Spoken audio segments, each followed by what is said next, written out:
Halleluja. Familie.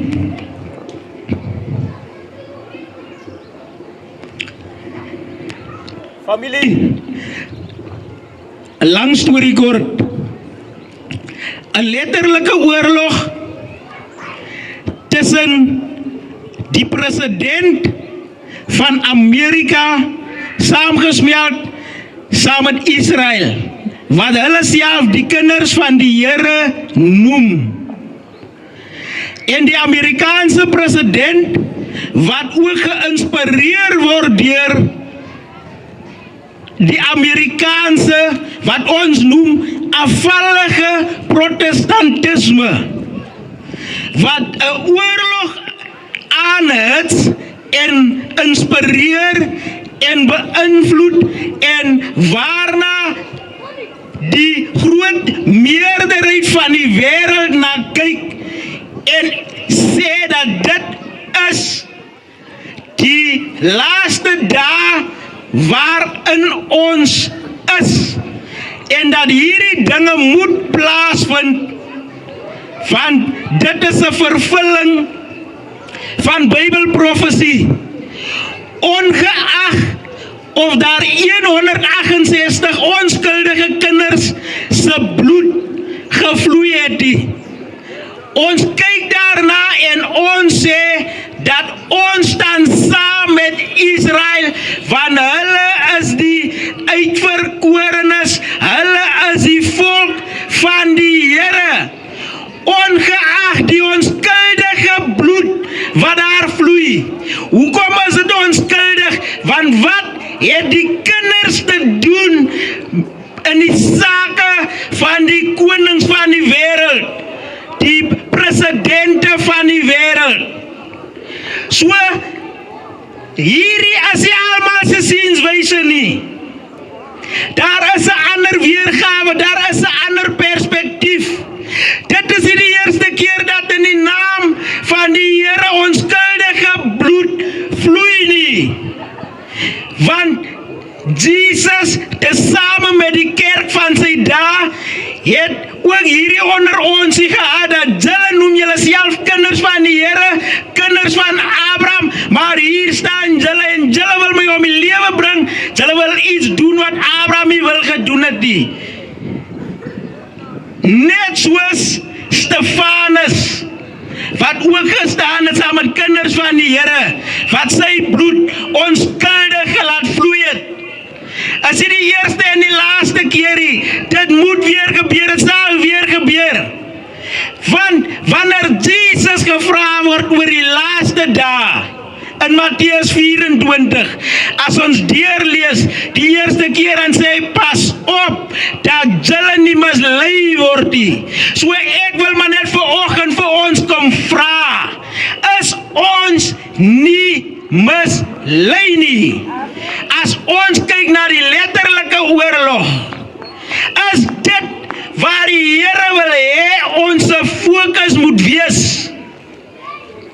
Want hy sê, in sy eie woorde, in Johannes 16, daar sal 'n tyd kom dat die dinge weer herhaal word. Dat hulle wat hulle self noem kinders van die Here, die een kind van die Here, die ander kind van die Here, sal doodmaak en sal dink dat hy 'n diens aan God bewys.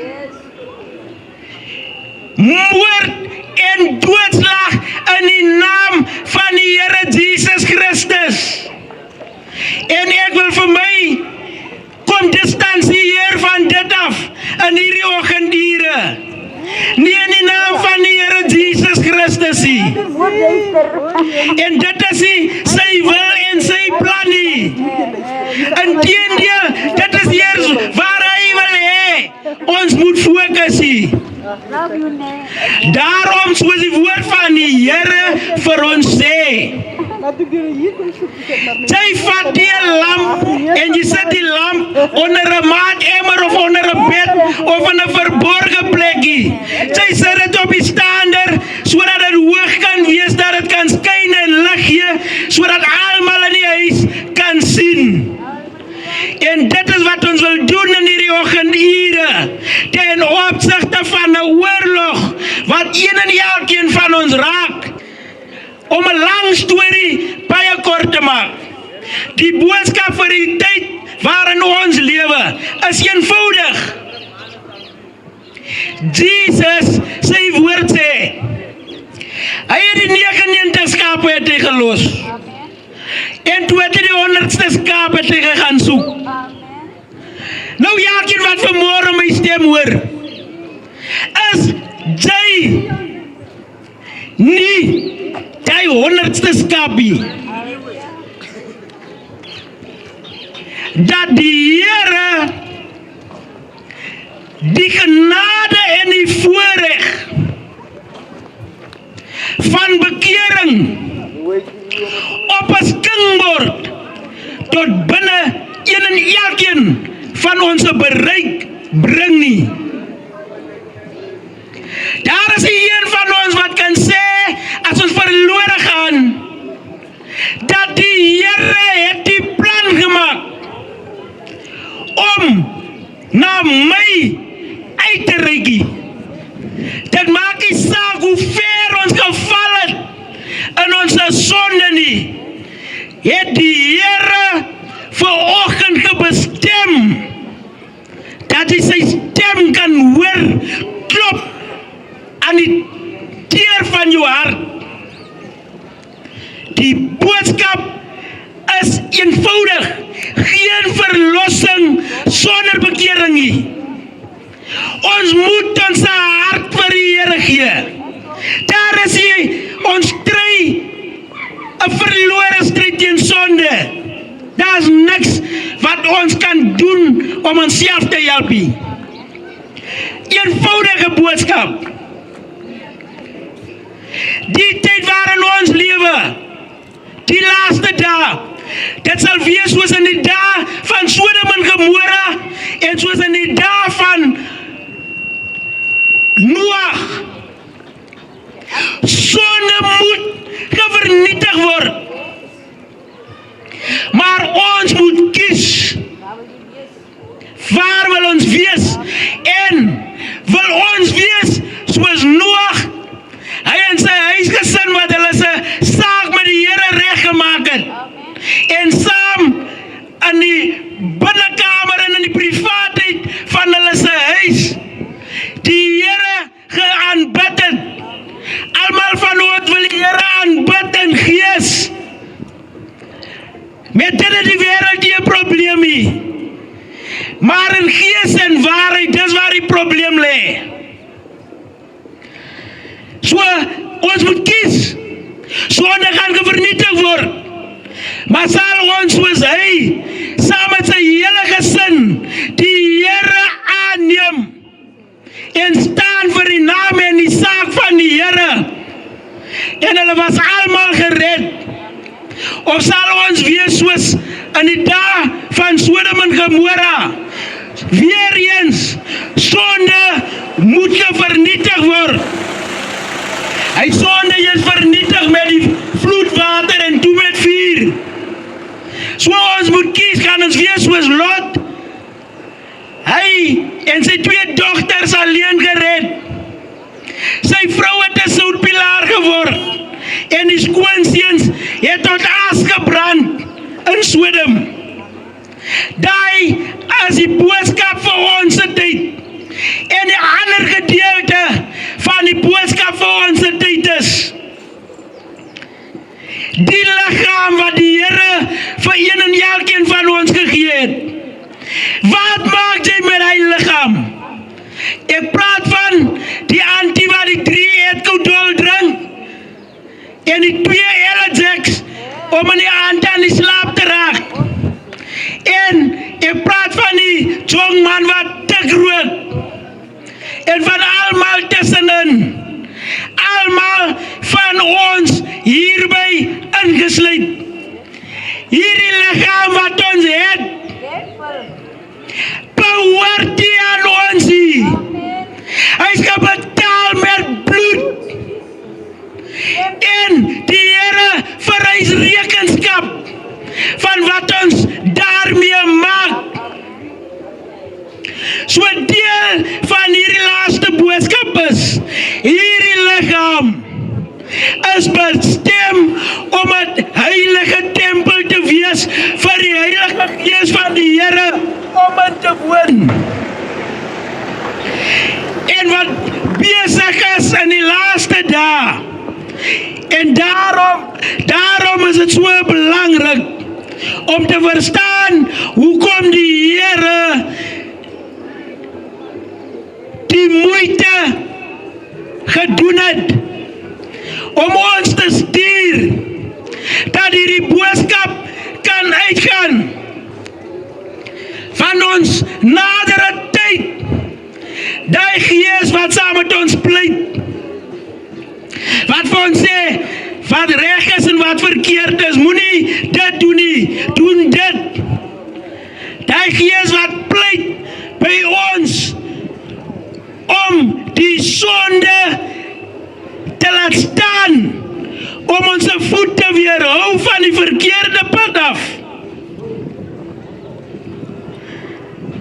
Familie,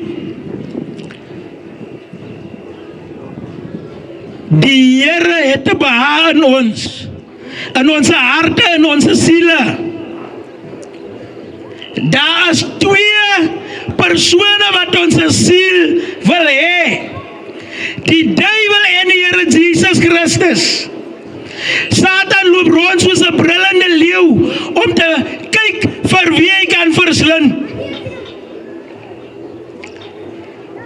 En ons moet hom nie minaggie. Ons moet weet met wie het ons te doen. 'n brullende leeu. Gebruik jou verbeelding. Sien hy leeu. 'n leeu is nie dommie. Soos ek nou hier so staan en ek ruik na parfuum. En iemand staan aan die onderkant van die wind. As ek aan die bokant van die wind staan, dan sal jy die parfuum ruik. Net so ook met die leeu. As hierdie ander diere die reuk van die leeu kry, dan hardloop hulle weg. Die leeu is nie dommie. Die man gaan staan aan die onderkant van die wind, laat hy nie geruik word nie. Dan wat doen hy nog? Dan kruip hy vir jou weg uit tussen die bosse. Dan wat doen hy nog? Hy bekruip jou.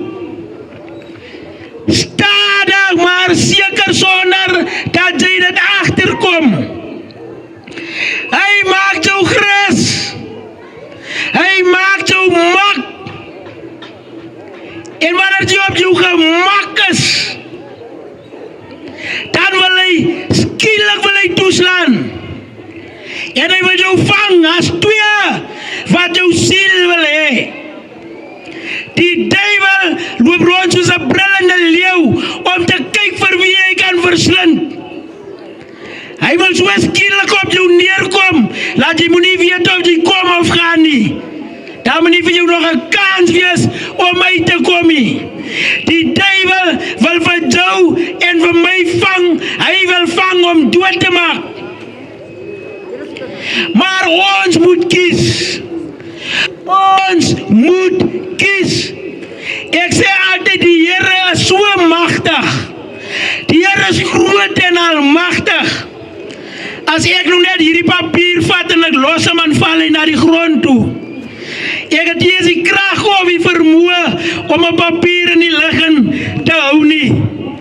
Hierdie grond waarop ons staan, hierdie planeet aarde, die son en die maan en Jupiter en al hierdie mooi planete, hulle is net soos 'n stofdeeltjie wat die Here net so in die lug hou. Hoe? Hy is so magtig. Hy het net gesê, deur die krag van sy woord, laat daar lig wees, en daar was lig. En deur hierdie selfde krag hou hy die planete in hulle se wentelbane. Die krag van die Here het vir Lazarus uit die graf uitgehaal. Die krag van die Here Jesus Christus uit die graf uitgehaal. Hy is die enigste lewendige God, groot en almagtig. Maar so groot en almagtig soos wat die Here is daar iets wat hy nie kan doen nie. En ons is bekend daarmee. Ons sê dat jy kan 'n perd tot by die water vat, maar jy kan nie maak laat hy drink nie. Daar is iets wat die Here in ons hande gesit het, in ons vermoë gesit het, en dit is die vryheid om te kan kies. En so groot en almagtige God soos wat hy is, hy reik uit na ons toe. Hy sê, kyk, ek staan by die deur van jou hart en ek klop, en as jy jou hart oopmaak, dan sal ek inkom en saam met jou maaltyd vier. Maar jy moet oopmaak. Satan is 'n brullende leeu. Hy wil skielik vang voordat jy kan kans kry om jou hart vir die Here te gee. Voordat jy kan jou saak met die Here regmaak. Voordat jy jou kan bekeer, dan weet hy, hy's vir altyd suksesvol. Daai siel is verlore vir eens en vir altyd, vir eens en vir altyd verlore. Familie, as ons nie ons saak met die Here wil regmaak nie, as hy sy gees onttrek, al wat vir ons oorbly is demone. En hierdie liggaam is hy gemaak. Daar is 'n man in die Bybel in wat duiwel besete is. Die duivels het vir die Here gesoebat. Jaag ons eerder in hierdie varke in. Nou familie, wie is ek en u? Ons liggame is gemaak om 'n tempel te wees, om die Heilige Gees van die Here te huisves.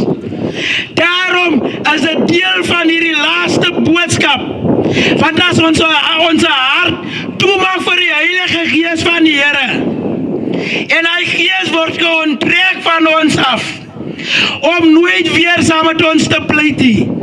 Ons mag dink, ja, is reg, daar is nog 'n môre. Maar kyk vir Judas. Kyk vir Judas. Daar kom 'n tyd dat selfs wanneer ons die 30 silwerstukke, wanneer ons hulle wil terugvat, die wêreld wil het eers meer gehad het nie. Die hoëpriesters het vir Judas gevra, wat moet ons met die geld maak? Hy besef, hy het onskuldige bloed geverry. Is te laat. Wat wil jy nou nog met die geld maak? Is te laat. Jesus is klaar oorgegee, vir die dood uitgelewer. Daar is nie meer nou kans om meer te bekeer, al wil jy. So, daarom kom die liefde. Vanmôre die liefde reik uit na julle en elkeen van ons toe. En liefde kom klop aan die deur van ons hart. Is so mooi, as ons kan kyk, as 'n man in die Bybel, sy naam was Saulus, sy naam is verander na Paulus. Hy was op 'n tyd, was hy hatig, wreed, kan amper sê moorddadig, agter die kinders van die Here aan. En op die pad van Damaskus verskyn liefde aan hom. Hy het seker homself gedink. Ons kan hom net self indink, hoe groot moes hy nie geskrik het nie. Want die ene wat aan hom verskyn vra vir hom, waarom vervolg jy my? Want as jy die kinders van die Here vervolg, homself.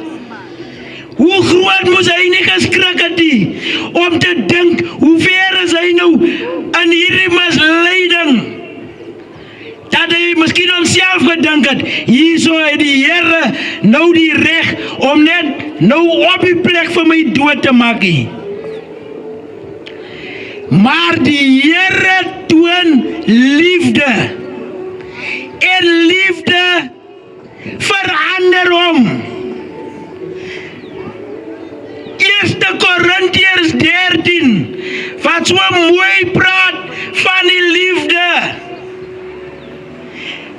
Paulus het dit geskrywe, maar wat so kragtig is van dit wat hy sê,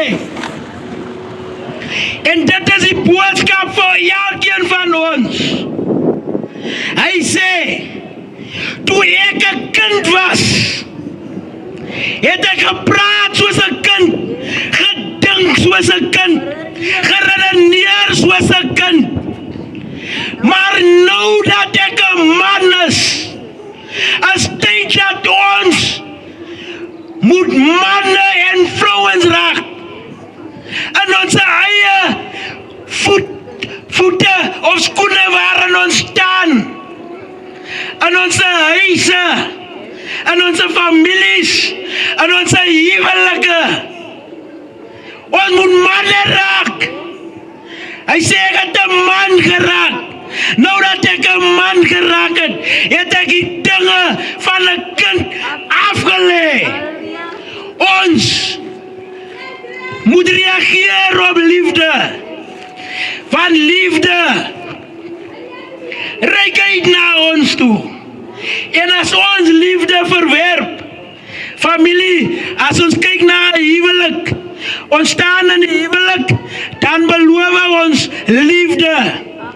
Ons beloof, ons sal vir mekaar lief is, deur dik en deur dun, deur goeie dae en deur moeilike omstandighede, deur siekte en deur gesondheid. Ons beloof liefde. Maar daar is 'n boek ook wat daar lê van die regering, wat ons moet teken. Die boek is deel van die wet.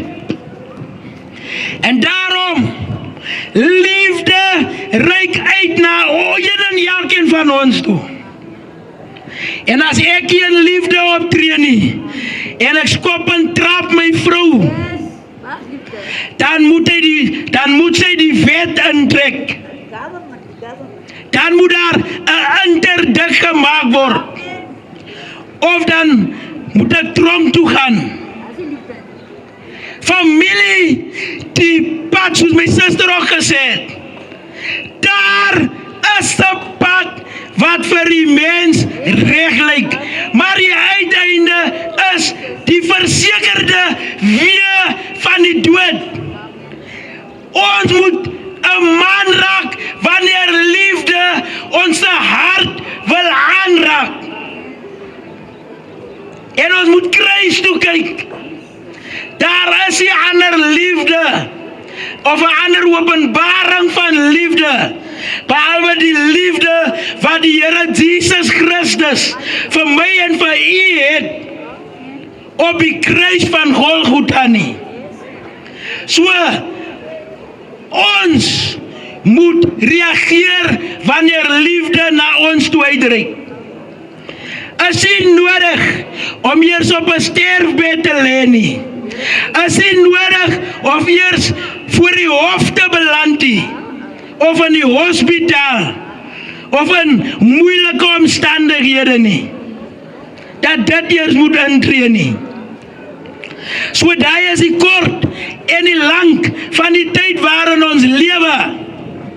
Lewe is kort, tyd loop vinnig. Die deur van genade is nou nog oop. Liefde reik uit. Wat doen jy met jou liggaam? Daar gaan rekenskap geëis word, want dit is met bloed betaal. En hoe langer ons kans vat om uit te stel, om bekering uit te stel, as ons die punt bereik waar die Here sien, maar nou hierdie persoon Sally en Willie, en die Here moet die keuse respekteer. Al wat vir ons oorbly is om duiwel beslete te raak. So my familie, ek het gepraat hier oor die oorlog, maar nou vat ek nou net eers gou weer vir ons na die boodskap van ons tyd toe. Na 'n werklike oorlog wat besig is om aan te gaan. 'n Oorlog, 'n stryd vir my en u siel. Want ons fokus is op die letterlike oorlog. Maar ten opsigte van hierdie letterlike oorlog, wat het die bloed van die Here Jesus Christus, wat het dit te doen met grond waaroor gebeklei word, waar onskuldige bloed besig is om te vloei? Met die aarde wat hy, as hy nou kom, soos ek gesê het, sy kom sal wees soos in die dae van Noag en in die dae van Lot. Hy is op pad, daarom die boodskap wat uitgegaan. Hy is op pad om sonde te kom vernietig. Wat het hy te doen? Wat het sy bloed te doen? Met die oorlog oor grond, terwyl hy kom om hierdie aarde tot niet te kom maak. 'n tempel wat hy gesê het, wat sal afgebreek word, is alles steeds misleiding, familie.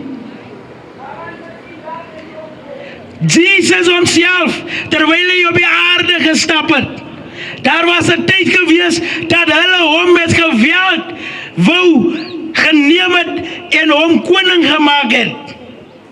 En hy het van hulle af weggevlug. Toe hulle vir hom met terugvra probeer vasvra oor belasting aan die keiser, toe sê hy, betaal aan die keiser wat aan die keiser behoort, en betaal aan God wat aan God behoort. Hy het gesê, my koninkryk is nie van hierdie wêreld nie. As my koninkryk van hierdie wêreld was, dan sou my dienaars geveg het dat ek aan die Jode oorgelewer word nie. Maar nou is my koninkryk nie van hierdie.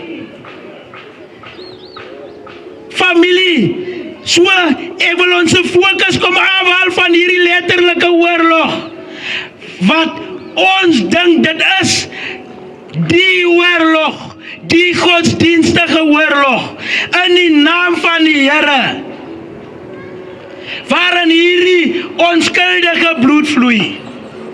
Daarom kom vraag vir ons, is ons nie alreeds mislei nie? 4 keer in Matteus 24 sê, pas op dat julle nie mislei word nie.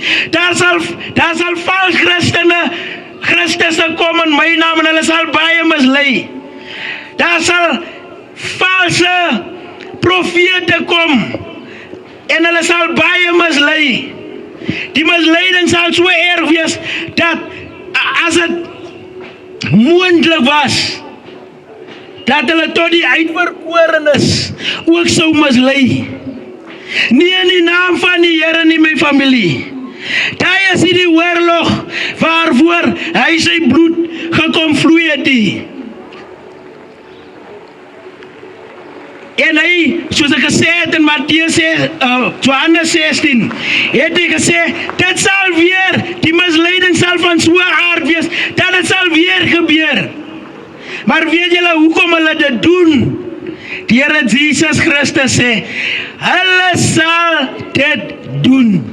Hoekom? Omdat hulle my Vader nie ken nie. Die kerk ken nie my Vader nie. Die kerk van die dag. Misleiding. En omdat hulle nie vir my ken nie. Daarom die vraag in hierdie oggend, Here, wie is die Here Jesus Christus?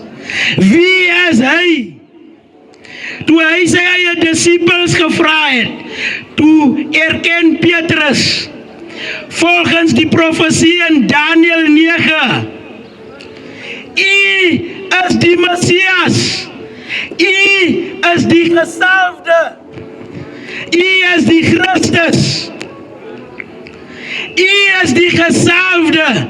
Wat beteken die gesalfde? Hy is die een wat die Vader van gepraat het. Toe Johannes hom doop, toe die water uit opkom, toe die hemel oopgemaak, en die Heilige Gees van die Here het in die vorm van 'n duif op hom neergedaal. En die stem van die Vader het uit die hemel uitgepraat en gesê, dit is my geliefde seun, aan wie ek welbehaag het. Die een wat gesalf is met die Heilige Gees, die Christus, die Messias. Hulle het doodgemaak soos Jesus sê, omdat hulle my Vader nie ken nie, omdat hulle nie my ken nie. Daarom kom plaas ek dit in perspektief. Wie is hy? Hy is die gesalfde, die Messias, die een wat die Heilige Gees ontvang het. Ons lewe voor die tweede uitstorting van die Heilige Gees. Dit is waarom hierdie boodskap so kardinaal belang is. Dat die Here kom pleit, kry jou huis in orde, want die Heilige Gees, net soos in Handelinge hoofstuk 2, die Heilige Gees gaan weer uitgestort word. Maar die keuse van ons, wat doen ons met hierdie liggaam wat die Here vir ons gee? Sy Heilige Gees kan nie in 'n sondige liggaam bly nie. Satan se geeste is daarmee gelukkig, is daarmee tevrede om in 'n varken te gaan. Ons is beter as varke. Ons is nie varke nie. Ons liggame is nie gemaak vir demone nie. Ons liggame is gemaak om die tempel van die Heilige Gees te wees. Maar ons moet hom verwelkom. Wie is Jesus? Die een wat gesalf is met die Heilige Gees. Wat is die werk van die Heilige Gees? In vandag se dag, ons is net behep met die wonderwerke. Die Heilige Gees is daar om wonderwerke te doen. Maar dit is nie die primêre doel en funksie van die Heilige Gees nie. Dit is nie die primêre doel en funksie van Jesus nie. Dit is nie die primêre doel van die kruis van Golgotha nie. Dit is nie die boodskap wat ons moet kry as ons kruis toe kykie. Die primêre doel is nie wonderwerke nie. Ons noem hom die trooster. Maar hy het ook nie gekom om vir ons te kom troos in ons sonde nie. Die primêre funksie van die Heilige Gees is om die wêreld te oortuig van sonde. Om ons te leer wat is sonde. Sonde is wetteloosheid, wanneer ons die wet van God oortree, die 10 gebooie. Daarom wil ek vir u kom sê, dat daar is 'n ander oorlog aan die gang. 'n Oorlog vir ons siel. Maar die werklike oorlog is ook 'n misleiding ten opsigte van die 10 gebooie van die Here. Die werk van die Heilige Gees is om ons te oortuig van sonde. Van sonde is wetteloosheid. Die oortredinge van die gebooie van die Here. En die loon van die sonde is die dood. En dit is die evangelie. Maar die genadegawe van God is die ewige lewe deur Christus Jesus. Hoekom? Hy oortuig ons van sonde, van die loon van die sonde is die dood. Geregtigheid, wat is geregtigheid? Psalm 119 vers 172 sê, U gebooie is geregtigheid. Die Heilige Gees se werk is om ons te oortuig van sonde, geregtigheid. Ons het die geregtigheid in onsself nie. Die Here Jesus Christus is die een wat geregtigheid het. Hy is die sondelose een, soos 'n lam, sonder gebrek, vlekloos. In die Ou Testament, as hulle die lam geslag het, dan moet jy gekyk het en gesien het, die loon van die sonde is die dood. Maar daar sal iemand kom. Hierdie lam het niks gemaak nie. Iemand anders wat onskuldig is, sal in my plek kom sterwe. En dit is wat ons bring in hierdie oggendure, die Here Jesus Christus. Die genade van die Here, binne in die bereik en in die geklank van een en elkeen van ons ore. Sonde, geregtigheid en oordeel. Oordeel beteken, soos ek nou vir ons geskets het, die Here is almagtig, maar daar is iets wat hy nie verby kan gaan nie. Hy kan niks doen met ons hart as ons weier om dit vir hom te gee. As ons weier om vir hom toegang te gee. Maar die probleem met dit is dat daar is die neutrale grond nie. As ons Jesus weier, dan gee ons vir Satan toegang. Daar is die neutrale grond, die ongelukkig is daar nie. So dit is die oordeel. Die lig het in die wêreld ingekom en die lig skyn op ons almal, maar ons het die duisternis lief, want ons wil nie na die lig kom nie, sodat ons werke geopenbaar kan word nie. Dit is waarom Adam en Eva in hulle se naaktheid, of in die naaktheid van hulle sonde, toe die Here kom, toe moet hy vra, mens, waar is jy? Want toe sy beskaam en toe wil hy wegkruip vir die lig. Familie, dit is die oorlog waar op ons fokus moet wees. Daar is 'n man in die Bybel, sy naam is Johannes. Hy het die laaste boek geskryf vir Openbaring. Hy het hierdie laaste oorlog gesien. En hy skryf dit soos volg. Hy sê, ek het gekyk, ek Johannes, ek het gekyk. En wat sien hy? Hy sien 3 onrein geeste. Onrein geeste. Demone. 3 onrein geeste soos paddas. Hy noem uit wie se monde hy hulle sien. Uit die bek van die draak en die dier en uit die mond van die vals profeet. Maar hy kyk, hy sien die laaste oorlog. Hy sien die tyd waarin ons lewe. Die oorlog, die stryd vir die siel. Hy sê, ek het 3 onrein geeste gesien soos paddas. Hy sê, dit is geeste van duiwels.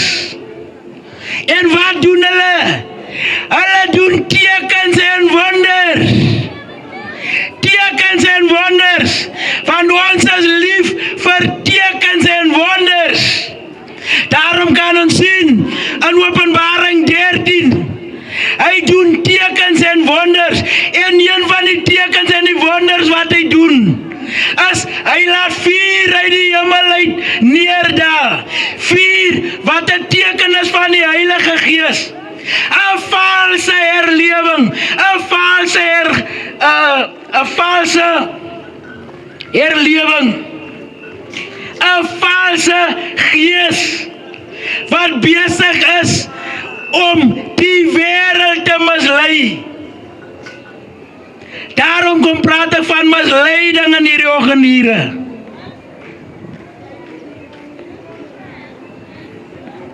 Hy het mag om wonders te doen. Net soos Farao se towenaars. Toe Moses sy staf daar gooi, toe kom Farao se towenaars en hulle gooi ook hulle se staffe daar. En dit word ook slange. Hy het die mag. Daarom wil hy vir ons kom aanman. Om nie te fokus op tekens en wonders nie. Want hy homself noem hom 'n engel, of hy verander hom soos 'n engel van die lig. Daarom kom sê ek, tekens en wonders is die primêre funksie van die Heilige Gees. Dit is waarom ek kom sê het, dat hulle die oorlog, as is nie die oorlog nie, hulle het onskuldige bloed gelaat vloei, omdat hulle mislei was. Maar Jesus sê, omdat hulle my nie geken het nie, en omdat hulle nie my Vader geken het nie. En ek het gevra, wie is Jesus? Hy is die ene wat die Christus, die Messias, die gesalfde is, wat gesalf is met die Heilige Gees. Wie se primêre funksie nie tekens en wonders is nie. Wie se primêre funksie nie die trooster is, wat kom in ons troos in sonde nie. Maar Jesus, dit is onmoontlik dat Jesus iets anders kon gedoen het, as wat die Gees se primêre funksie was. Om te oortuig van sonde, wat wetteloosheid is. Om deur 'n lewe en deur sy voorbeeld, deur sy gehoorsaamheid aan die gebooie van die Here, vir ons 'n voorbeeld te wees. 'n lewendige boodskap. Want geloof kom nie deur tekens en wonders nie. Geloof kom deur die gehoor van die woord van die Here. Daarom word ons terugverwys na daar staan geskrywe, met sy vinger op klip 10 gebooie. Maak nie saak wat die mens sê of dink nie. Die ware oorlog, wat 'n stryd is vir die siel, gaan oor misleiding, oor die 10 gebooie van die Here. En dit is nie iets wat ver gegaan alles nie. As ons dan nou kyk, hoe die Christen wêreld kyk na hierdie letterlike oorlog. En alreeds hulle se geloof baseer op dit wat daar aangaan. Dan is dit mos nie onmoontlik nie. Dan is dit nie nodig as die mense nie vir hulle beskaam om te staan aan die kant van Israel, wat onskuldige bloed laat vloei nie. Dan is dit nie nodig vir ons om ons te beskaam om aan die kant van die gebooie van die Here te staan nie. Want daar staan geskrywe, geloof kom nie deur tekens en wonders uit nie. Geeste van duiwels het uitgegaan om die wêreld te versamel, om die konings van die aarde te versamel vir die oorlog wat ons besig is om nou te aanskou, wat voor ons oë gebeur. In ander woorde, die wêreld is besig om in 2 te deel. Maar Johannes, hy wys ons na die oorlog, maar hy laat dit nie daar nie. Hy vat vir ons na waar ons fokus moet wees. En hy sê, kyk, ek kom soos 'n dief. Salig is hy wat waak en sy klere bewaar, sodat hy nie miskien naak rondloop en hulle sy skaamte sien nie. Daarom is die vraag vir my en u vanmôre, Waarmee is ek en u bekleed? Want hierdie is die laaste boodskap. Maar dit is ook 'n boodskap wat van die begin af verkondig was. Die gebooie van die Here is daar. Luister mooi na die werk van die Heilige Gees, om ons te oortuig van sonde wat wetteloosheid is. So hy wys ons na die gebooie toe. Hulle het die gebooie van die Here geoortree en hulle was naak bevind en hulle het vye blare gevat wat hulle eie geregtigheid is en vir hulle gebekleed. Maar die Here kom na hulle toe en die Here sien deur hy vye blare, deur ons eie mensgemaakte geregtigheid, sien die Here dat hulle nog steeds naak is. En in die tuin van Eden moes daar 'n lam geslag is, wat die Here Jesus Christus sy geregtigheid en sy sondeloosheid symboliseer. Want die loon van die sonde is die dood, sonde, geregtigheid en oordeel. 'n Lam moes geslag gewees het, om hy vye blare weg te vat, om hulle te bekleed met die vel van die lam. So is hier 'n nuwe boodskapie, is 'n boodskap wat verkondig is uit die tuin van Eden. Johannes sien die einde van die oorlog. Onrein geeste van duiwels, versamel die hele wêreld deur tekens en wonders vir oorlog in die laaste dae. Maar dan kom die Here en hy wys vir ons, moenie daarop fokus op Amerika en Israel en Iran. Daai is nie die godsdienstige oorlog daai nie. Die godsdienstige oorlog is besig om in ons eie hart, in ons eie lewe, in ons eie huis, in ons eie straat, in ons eie woonbuurt en dorp en kerk, is misleiding besig om aan te gaan. Misleiding oor die gebooie van die Here. Ek sluit af. Ek het vir ons geprobeer wys dat die misleiding oor die gebooie gaan. Nou gaan ek dit saamvat. Ek gaan vir ons een gebod lees. En in die gebod kry ons hierdie hele saak wat ek nou van gepraat het. En dit is die tweede gebod wat vir ons sê, alhoewel die misleiding spesifiek gaan oor die vierde gebod, wat die 7de dag, Saterdag, Sabbatdag is. Ons het nie nodig om te kom hamer op dit nie. Luister wat sê die tweede gebod. Die tweede gebod praat van beelde. Ons moenie beelde maak nie. Daar is 3 dinge wat ons in hy gebod kry. Ons kry 'n beeld en ons kry aanbidding en dan kry ons straf. En dit is wat ons in die laaste boodskap kry. Jy kan self besluit vanmôre. Ek gaan dit nou vir julle lees en dan is ek klaar.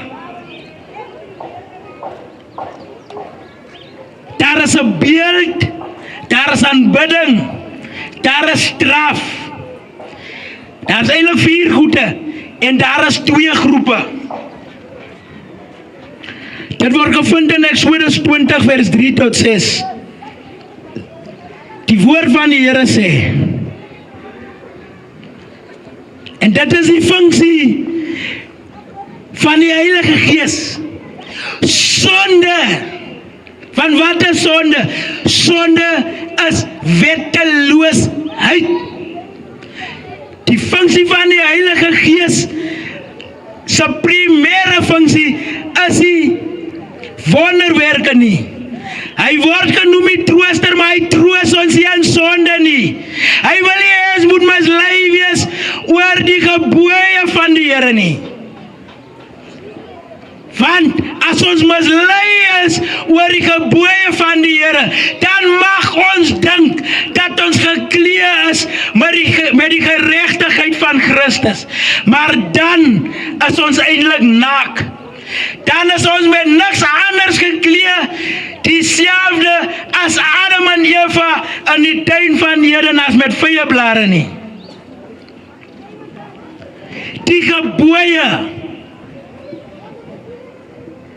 sy mag geen ander gode voor my aangesig hê nie. Sy mag vir jou geen gesnede beeld of enige gelykenis maak van wat bo in die hemel is, of van wat onder op die aarde is, of van wat in die waters onder die aarde is nie. Sy mag jou voor hulle nie neerbuig en hulle nie dien nie. Want ek, die Here jou God, is 'n jaloerse God.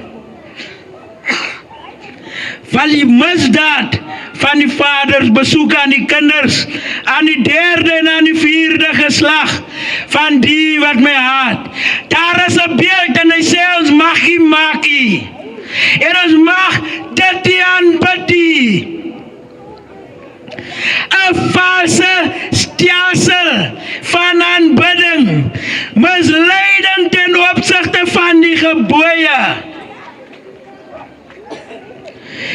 Want hy sal hierdie misdaad besoek. Hy sal ons straf. Hy sit met ons hart in sy hand en hy stel ondersoek in. Hy kyk, soos ek gesê het, hy kyk na dit wat in die net is. Hy kyk waarmee is ons gebedlee. Met eie geregtigheid, met die geregtigheid van die mens. Of met die geregtigheid van die Here Jesus Christus. Die Here Jesus Christus. Omdat geloof nie deur wonderwerke kom nie. Geloof kom deur die gehoor van die woord. En die Here Jesus Christus is die woord wat vlees geword het en onder ons gekom woon het. Hy was 'n lewendige boodskap. Hy was 'n lewendige voorbeeld van iemand wat die gebooie van die Here onderhou. En sy voorbeeld moet ons volg. Geloof moet gebaseer word op die woord, op die voorbeeld wat hy vir ons daar gelaat het. Hy het die gebooie geonderhou. Daarom sê hy het nie gekom om dit te ontbind nie. Hy sê nee, die hemel en die aarde sal eerder verby gaan, voordat daar een jota of titel van die wet van God verby sal gaan.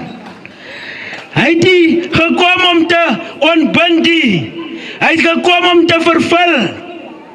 Hy het dit amper net nog 'n vlak hoër gevat. Alhoewel die gebooie sê dat jy mag nie egbreek nie. Hy het nog die saak nog moeiliker gekom maak. Hy het die stryd nog nader aan die hart gebring.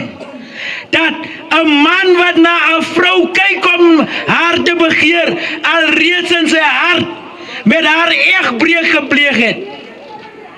So, familie, die saak bly staan, sonde, geregtigheid en oordeel. Jy mag nie 'n beeld maak nie. Daar's 'n beeld in die tweede gebod. Daar is aanbidding in die tweede gebod. En daar is straf, want ek is 'n jaloerse God, wat die misdaad besoek van die vaders aan die derde en aan die vierde geslag van die wat my haat. Maar, dit is waarom ek sê, dit is die evangelie, die loon van die sonde is die dood, maar die genadegawe van God is die ewige lewe deur Christus Jesus. Ek is 'n jaloerse God wat die misdaad besoek Maar ek toon barmhartigheid. Die barmhartigheid van die Here is in die geklank van ons hore vanmôre. Roep my aan in die dag van benoudheid. Ek sal jou uithelp, maar jy moet my eer. Die Here is hier vanmôre. Binne in die bereik van een en elkeen van ons. Maar ek toon barmhartigheid. Maar jy moet 'n keuse maak. Ek moet 'n keuse maak. Ek het vir ons gewys, hy is almagtig, maar hy gaan nie verby ons keuse nie. Maar veral in die tyd waarin ons lewe, omdat hierdie geeste uitgegaan het om die wêreld en die konings van die wêreld te versamel vir oorlog in die laaste dae. Onrein geeste, tekens van duiwels, deur wonderwerke, wat Openbaring 13 sê, dat hy self die vermoë het om vuur wat 'n teken van die Heilige Gees is, uit die hemel te laat neerdal. Ons geloof moet nie gebaseer word op tekens en wonders nie. Op 'n gees wat vir ons vertroos in ons sonde nie. Ons moet ons ondersoek onsself. Watter geregtigheid is ons mee bekleed? Ek toon barmhartigheid aan duisende van die wat my liefhet en my gebooie onderhou. So ons word geleer dat die 10 gebooie teen die kruis vasgenaal is. Maar as ons na die kruis kyk, dan is dit die primêre funksie van die Heilige Gees. Christus was die gesalfde. Hy is die een wat gesalf het met die Heilige Gees, wat sy primêre funksie was om te getuig. As ons kyk na die kruis toe van Jesus, dit is die boodskap wat ons moet kry. Sonde, geregtigheid, van hy wat daar hang het, alhoewel hy ons sonde op hom geneem het. Want die loon van die sonde is die dood. Sonde, geregtigheid, want hy kan vir ons sterwe. Want hy is die lam, sonder gebrek, vlekloos. Hy is die een wat geregtigheid het. Nie vye blare nie. Ons moet met sy onskuld, met sy geregtigheid, moet ons geklees. Dis die boodskap van die kruis. Die kruis sê nie, die gebooie is teen die kruis vasgenaal nie. Sonde, geregtigheid en oordeel, dit sê vir ons, die genade is tot ons beskikking, maar ons moet kies. Gaan ons vir ons eie sonde sterwe? Gaan ons in ons sonde sterwe? Gaan ons in ons eie geregtigheid sterwe? Gaan ons saam met die stroom van die wêreld gaan, wat mislei is ten opsigte van die gebooie van die Here? Alles wat ek nou gesê het, is saamgevat in die laaste boodskap. In Openbaring hoofstuk 14, van vers 6 tot by vers 12. Hierdie is die laaste boodskap vir die wêreld. Hierdie boodskap sê vir ons dat die deur van genade oop is. Maar dit sal nie vir lank oop is nie.